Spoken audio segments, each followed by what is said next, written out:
Sanctions against Russia remain one of the most effective tools for limiting its aggression. What's needed now is a truly strong 18th package of EU sanctions against Russia. The key targets should be Russia's oil trade, its shadow tanker fleet, Russian banks and other financial instruments, and the supply chains that bring equipment or parts for making weapons. The facts are clear.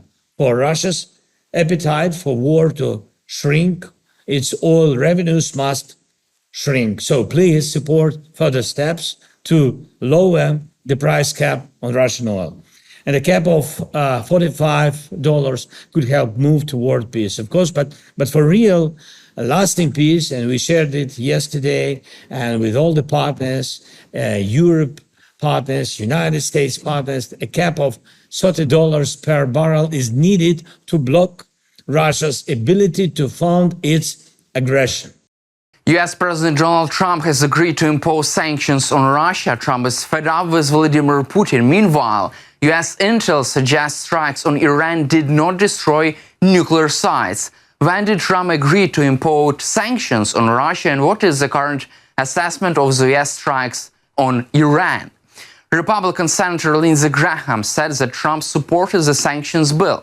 Graham claims that there is a big breakthrough in the issue of sanctions against Russia, and during a golf game with Trump told him that it's time to act, to move the bill forward. Quote, "The day after the July recess, we will adopt the bill." Senator expressed confidence that the U.S. president will sign the bill. Senator Graham, also his Democratic colleague Richard Blumenthal and other senators have submitted a bill that would provide additional sanctions against Russia for refusing to make a ceasefire deal, including introduction of 500% tariff on goods imported from countries that buy Russian oil. It would allow President to impose tariffs on China, India, and other countries to force them to stop supporting Putin's war machine and force Putin to sit down at the negotiating table. The bill also has support in the House of Representatives. However, Lindsey Graham confirms that the bill he initiated would not entail mandatory sanctions against Russia. The final decision will be made by the U.S. president. Graham says that the sanctions bill designed to increase sanctions on Russia has the support of Trump and will be adopted in July. At the same time, Senator emphasized several times that the bill contains a provision that leaves the imposition of sanctions at the discretion of Trump. Quote, "There is a waiver in bill. Mr. President, you decide whether to apply sanctions, but we will give President Trump a tool that he does not have."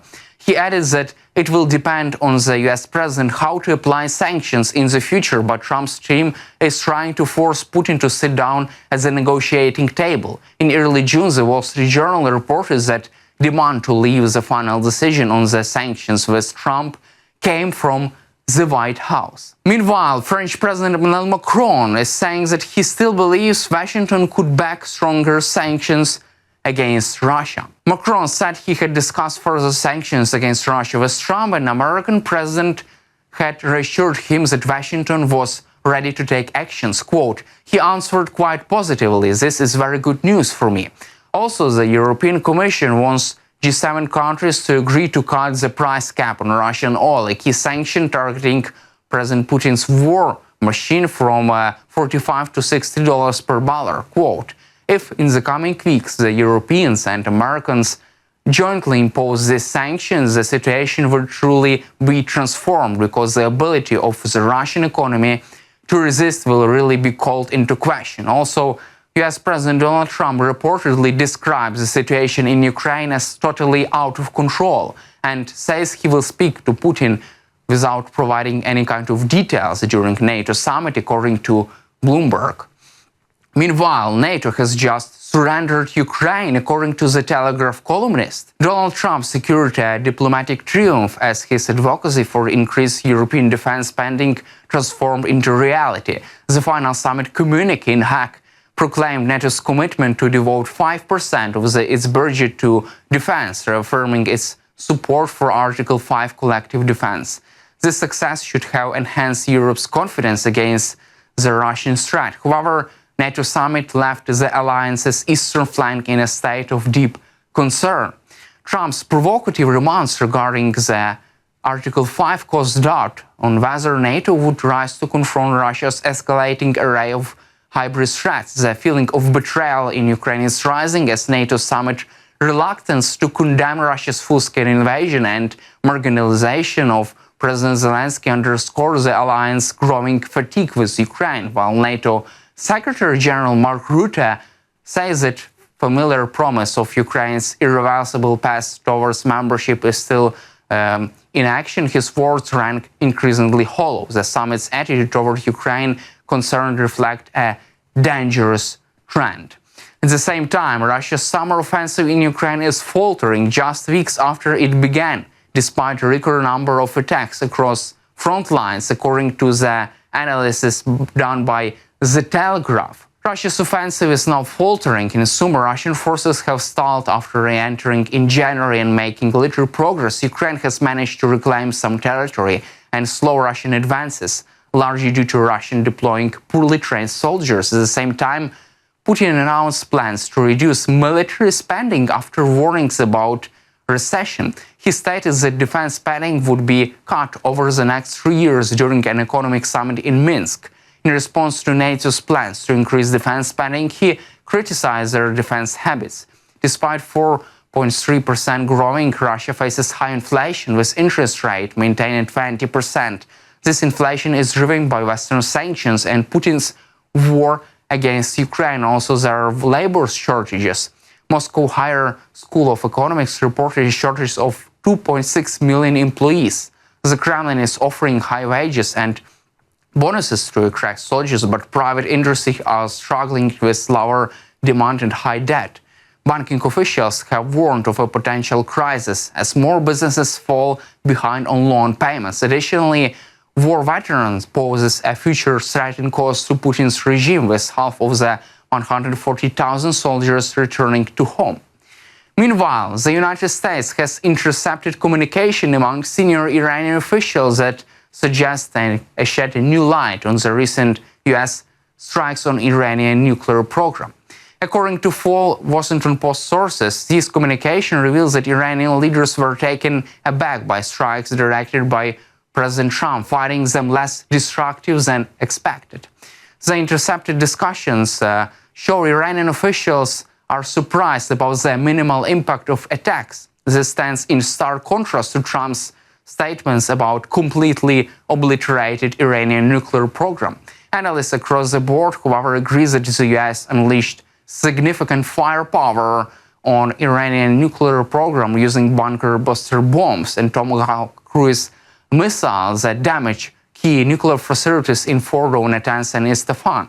Yet the extent of this damage remains contested. Reports indicate that Iran may have relocated stockpiles of uranium prior to the strikes. And also, when confronted about the recent intercepted communication, Trump's administration official dismissed these claims, asserting, quote, "We have destroyed their metal conversion facility." During classified briefings, CIA Director John Ratcliffe informed lawmakers that the key nuclear sites were destroyed, particularly Iran's metal conversion operation, which are crucial for building a bomb's explosive core and would take years to reconstruct.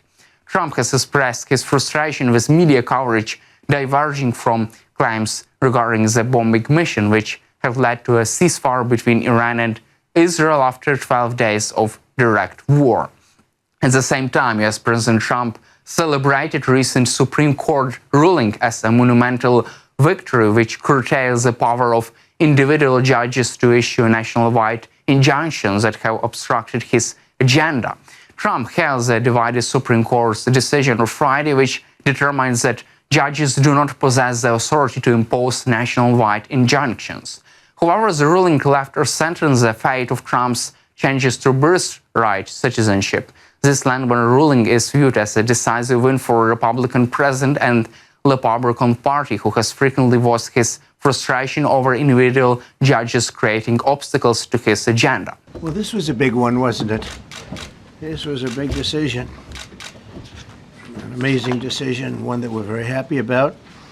This morning, the Supreme Court has delivered a monumental victory for the Constitution, the separation of powers, and the rule of law in striking down the excessive use of nationwide injunctions to interfere with the normal functioning of the executive branch. The Supreme Court has stopped the presidency itself. That's what they've done. And really, it's been an amazing period of time this last hour.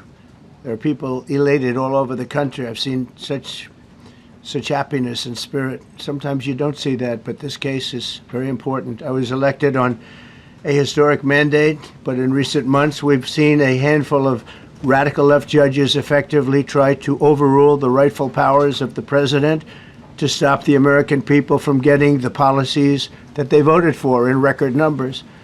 It was a grave threat to democracy, frankly, and instead of merely ruling on the immediate cases before them, these judges have attempted to dictate the law for the entire nation.